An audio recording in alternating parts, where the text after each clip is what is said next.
बिस्मिल्लाहिर्रहमानिर्रहीम। अस्सलामु अलैकुम वरहमतुल्लाहि वबरकातुहू। मुंतखब इक्तबास। बस पहाड़ी इलाके से गुजर रही थी, अचानक बिजली चमकी, बस के करीब आई और वापस चली गई। बस आगे बढ़ती रही। आध घंटे बाद बिजली दोबारा आई, बस के पिछले हिस्से की तरफ लपकी, लेकिन वापस चली गई। बस आगे बढ़ती रही, बिजली एक बार फिर आई।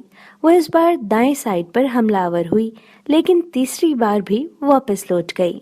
ड्राइवर समझदार था, इसने गाड़ी रोकी और ऊंची आवाज में बोला, भाइयों, बस में कोई गुनाहगार सवार है। ये बिजली इसे तलाश कर रही है। हमने अगर इसे ना उतारा तो हम सब मारे जाएंगे। बस में सरासीमगी फैल गई और तमाम मुसाफिर एक दूसरे को शक की नजर से देखने लगे। ड्राइवर ने मशवरा दिया, सामने पहाड़ के नीचे दरख्त है, हम तमाम एक एक करके उतरते हैं और दरख्त के नीचे खड़े हो जाते हैं। हम में से जो गुनाहगार होगा, बिजली इस पर गिर जाएगी और बाकी लोग बच जाएंगे। ये तजवीज़ काबिल अमल थी। तमाम मुसाफिरों ने इत्तफाक किया। ड्राइवर सबसे पहले उतरा और दौड़कर दरख्त के नीचे खड़ा हो गया। बिजली आसमान पर चमकती रही, लेकिन वो ड्राइवर की तरफ नहीं आई। वो बस में वापस चला गया। दूसरा मुसाफिर उतरा और दरख्त के नीचे खड़ा हो गया। बिजली ने इसकी तरफ भी तवज्जो नहीं दी। तीसरा मुसाफिर भी साफ बच गया। यूं मुसाफिर आते रहे, दरख्त के नीचे खड़े होते रहे और वापस जाते रहे, यहाँ तक कि सिर्फ एक मुसाफिर बच गया। ये गंदा मजहूल सा मुसाफिर था। कंडक्टर ने इसे तरस खाकर बस में सवार कर लिया था। मुसाफिरों ने इसे बुरा भला कहना शुरू कर दिया। लोगों का कहना था, हम तुम्हारी वजह से मौत के मुंह में बैठे हैं, तुम फौरन बस से उतर जाओ। वो इससे इन गुनाहों की तफसील भी पूछ रहे थे, जिनकी वजह से एक अजियतनाक मौत इसकी मुंतजर थी। वो मुसाफिर उतरने के लिए तैयार नहीं था, लेकिन लोग इसे हर कीमत पर बस से उतारना चाहते थे। मुसाफिरों ने पहले इसे बुरा भला कहकर उतरने का हुक्म दिया, फिर इसे प्यार से समझाया और आखिर में इसे घसीट कर उतारने लगे। वो कभी किसी सीट की पुश्त पकड़ लेता था, कभी किसी रॉड के साथ लिपट जाता, कभी दरवाजे को जप्फा मार लेता, लेकिन लोग बाज न आए। इन्होंने इसे जबरदस्ती घसीट कर उतार दिया। ड्राइवर ने बस चला दी।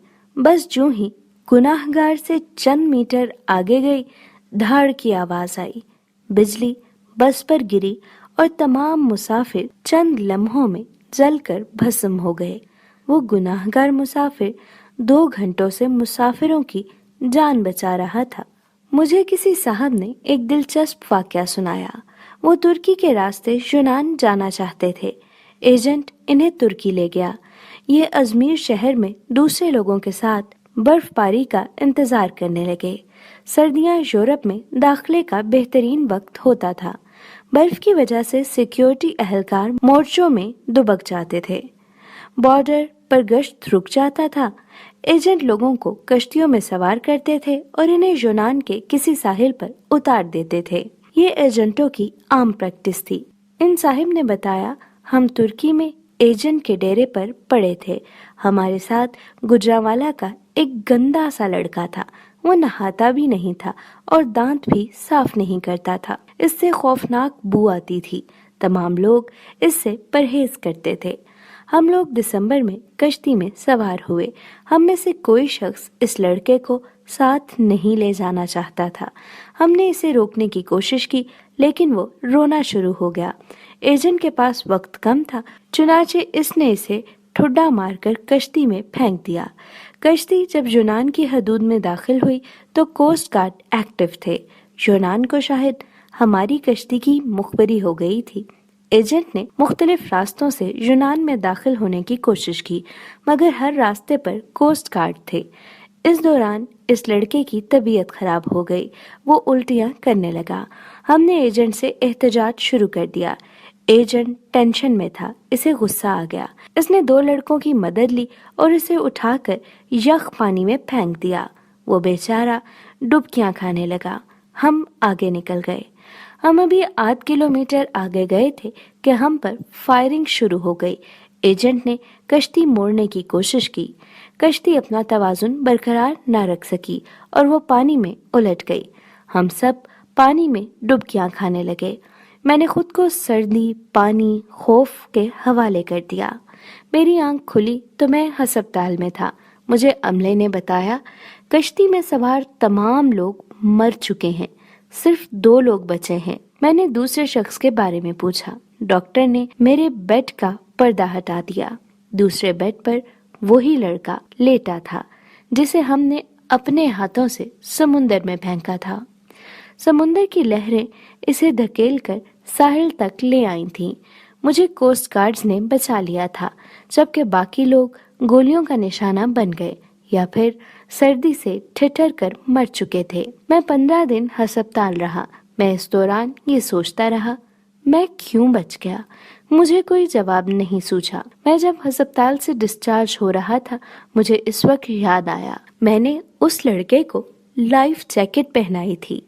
एजेंट जब उसे पानी में फेंकने के लिए आ रहा था तो मैंने फौरन बॉक्स से जैकेट निकालकर इसे पहना दी थी। ये वो नेकी थी जिसने मुझे बचा लिया। मुझे जूं ही ये नेकी याद आई, मुझे 6 माह का वो सारा जमाना याद आ गया जो हमने इस लड़के के साथ बिताया था। मैंने दौड़कर उसे गले लगा लिया और मैं भूल गया और मुझे आज इससे कोई बदबू ना आई। जिंदगी में बहुत से लोग हमारे लिए रहमतों का बायस होते हैं, जबकि हम इन्हें अजियत समझकर जिंदगी गुजार रहे होते हैं। अपने इर्द गिर्द खुदा की इन रहमतों का शुक्र अदा कीजिए, कदर कीजिए। जाने कब उनकी जुदाई हमारे लिए तूफान का बायस बन जाए। Subscribe my YouTube channel Huma Shahid.